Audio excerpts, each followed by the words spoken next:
Welcome everyone. My name is Jennifer Young. I'm a nurse practitioner and I'm also a doctoral student at Abilene Christian University. Today we are discussing type 2 diabetes and the importance of monitoring our blood sugar levels.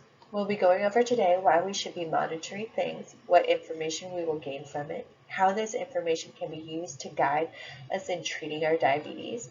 We will also discuss today the importance of monitoring and how it can impact our lives.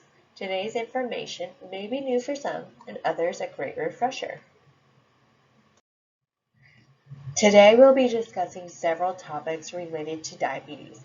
We will first start with an overview of what diabetes is, diabetes in Texas, blood sugar control, complications, risk reduction, hypo and hyperglycemia, causes, treatment, and blood glucose monitoring. What is type 2 diabetes? Type 2 diabetes is the most common form of diabetes. It means that your body does not use insulin properly. Some people can control their blood sugar with their diet and exercise.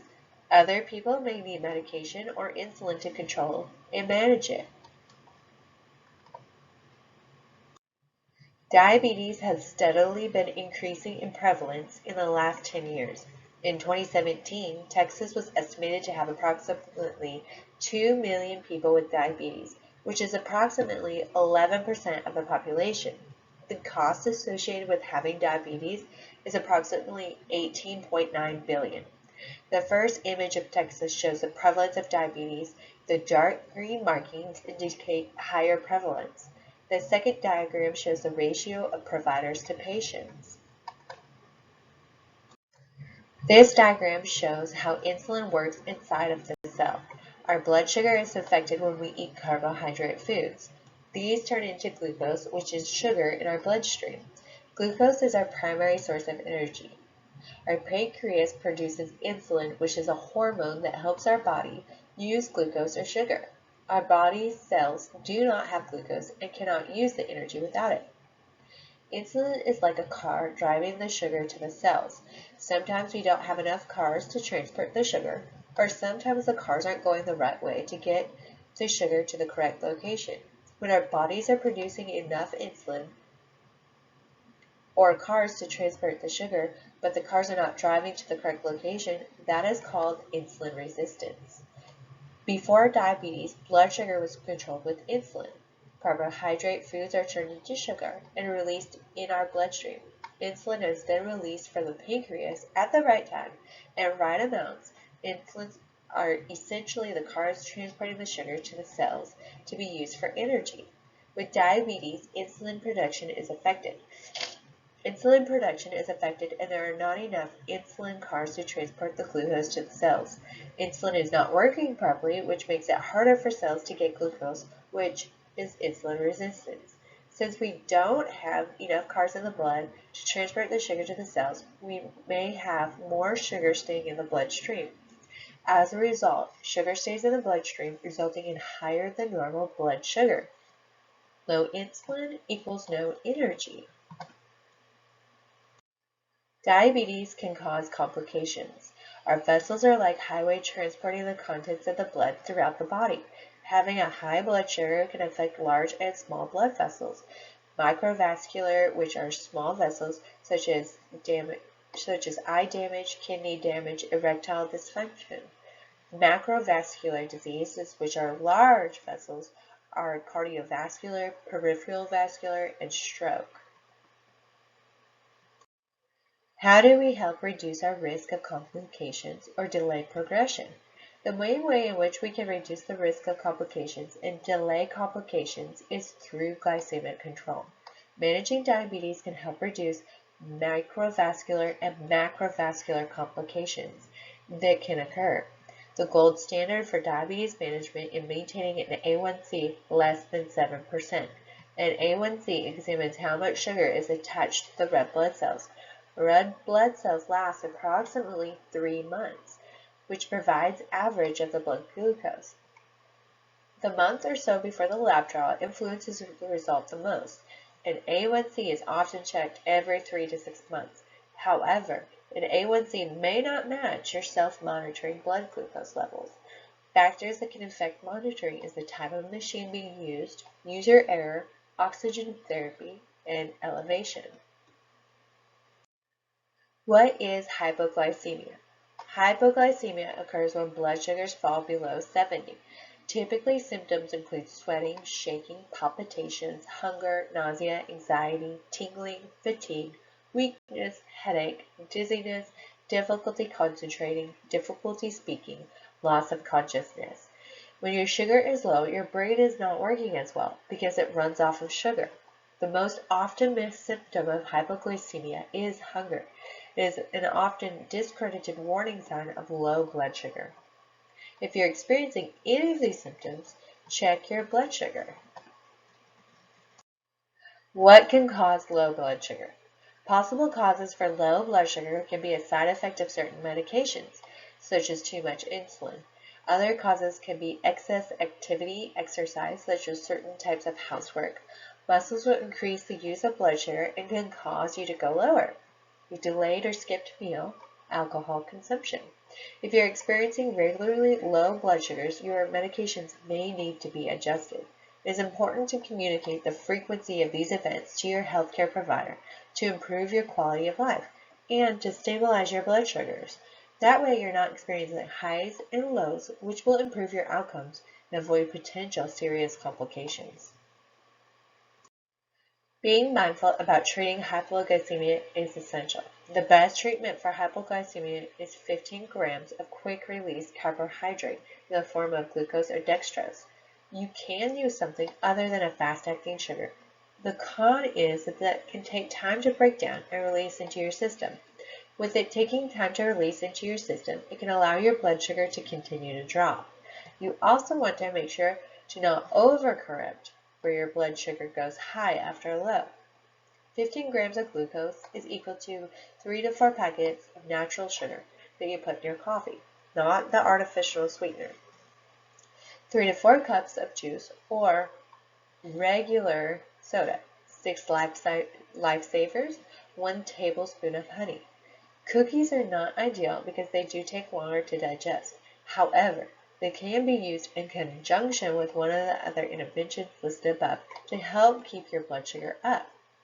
When your blood sugar is initially low, we want to make sure that we are using something that can break down quickly so that we don't continue to drop. Then we want to follow that with something that takes time to be digested so that we don't have another dip. You'll want to use a more complex carbohydrate that breaks down slowly over time to help prevent from going low again. Another important factor to consider is driving and low sugars. There are a couple of things to think about prior to driving. You'll want to check your blood glucose prior to driving. This is important since several symptoms of hypoglycemia can impact your ability to drive, such as dizziness, problems thinking, and unconsciousness. If your blood sugar is low, you'll want to have a snack, wait about 45 minutes, and recheck. You want to avoid having a low blood glucose when driving as much as possible. Now, what if you're already driving and you start to have symptoms? If you have symptoms of low blood glucose while driving, stop the car and check it. If it is low, correct it, wait 45 minutes again. It's important that you wait that 45 minutes so that you can make sure that your blood glucose does not drop again while you are driving. Now, what is hyperglycemia? Hyperglycemia is when you have lots of sugar in your blood when you're fasting. High blood sugar occurs when your blood sugar is consistently above your target range, which can cause a high fasting greater than 126 or a high blood sugar for 2 hours after a meal, greater than 200. Symptoms of high blood sugar are feeling very thirsty, dry mouth, fatigue, hunger, blurry vision, changed vision. Sometimes the symptoms of high and low blood sugar are the same. So it is important to check your blood sugar so that you are informed as to whether it is high or low. There are several things that can contribute to high blood sugar, such as eating a high carbohydrate meal, eating sweets, missing medication doses, or not taking enough medication, emotional stress, infections or illnesses, and kidney failure. Kidney failure can causes an increase in toxins, and dialysis solutions can also increase blood glucose, necessitating changes to the medication doses. So, use of a glucometer has become a common means for assessing blood glucose and monitoring glycemic control. This has become very handy in providing you with information regarding whether your blood glucose is and what affects it. Unlike the A1C, self-monitoring can be done at home and helps provide context to your lab results and interventions that we are implementing. Checking your blood sugar can provide insightful information as to whether you're running high or low rather than just how you are feeling. As we previously learned, some of the symptoms of low and high blood sugar overlap, so one way to know for certain is through checking your blood sugar. There are several ways in which you can prevent and treat hyperglycemia.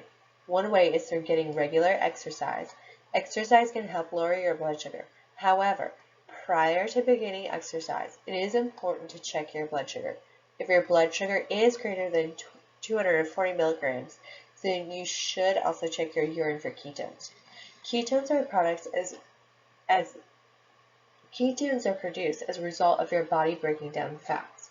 Your body removes them through your urine. If you exercise with heavy ketones, you can potentially cause your blood sugar to go high and increase your ketones. Having elevated ketones in your body can be life-threatening. It's called ketoacidosis.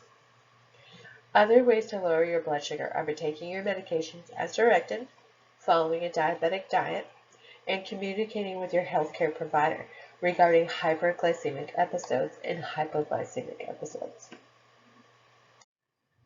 There are several glucometers that are currently available that help check your blood sugar. Common elements of using a glucometer are test strips, lancing device, glucose, and a glucose meter.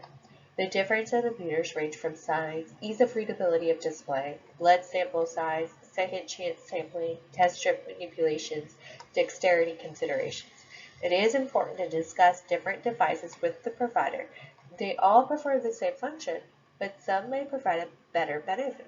Strips that are less flexible, larger displays, or even devices that read the result may be a better option for those who have dexterity issues or vision difficulties. Some glucometers can provide false high readings when certain dialysate fluids are used. High altitudes are not correctly storing the devices or supplemental oxygen therapy. So that's why it's important to discuss with your healthcare provider which device would be better suited for you. So, how do you test your blood sugar?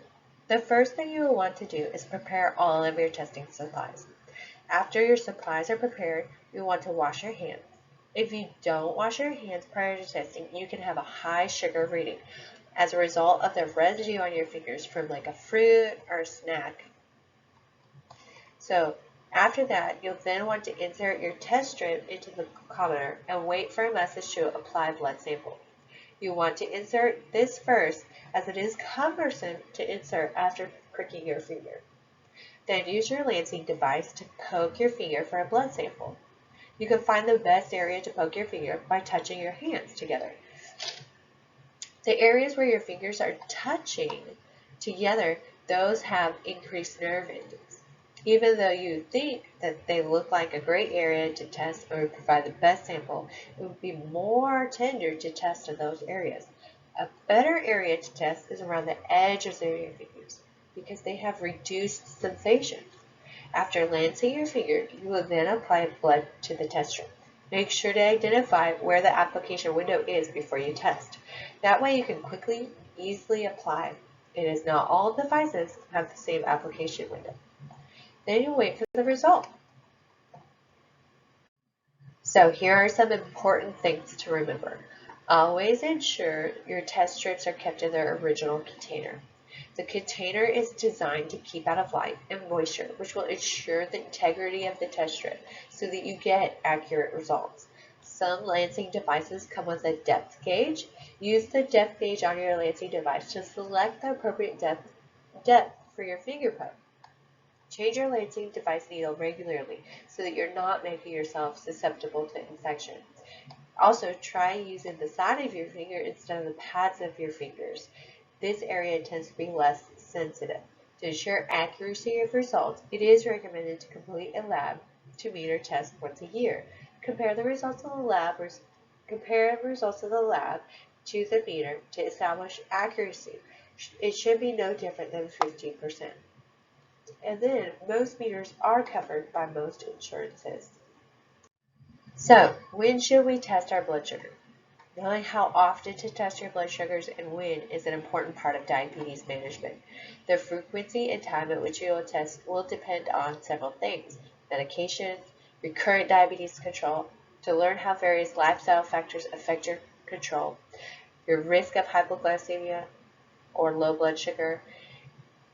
Those are all factors that influence how often you should test. Testing your blood sugar allows you to know where you are. What times of day should you be testing? You should check your blood sugar at least one time. Checking your blood sugar one time a day at the same time throughout the week. Then checking your blood sugar before or after exercise, before you drive, and monitoring how different meals affect your blood sugar. Those are all important measures to implement in determining what things influence your diabetes control. Thank you for listening to this presentation regarding type 2 diabetes, specifically looking at self-monitoring of blood glucose. This slide does present various references that are utilized in presenting the information.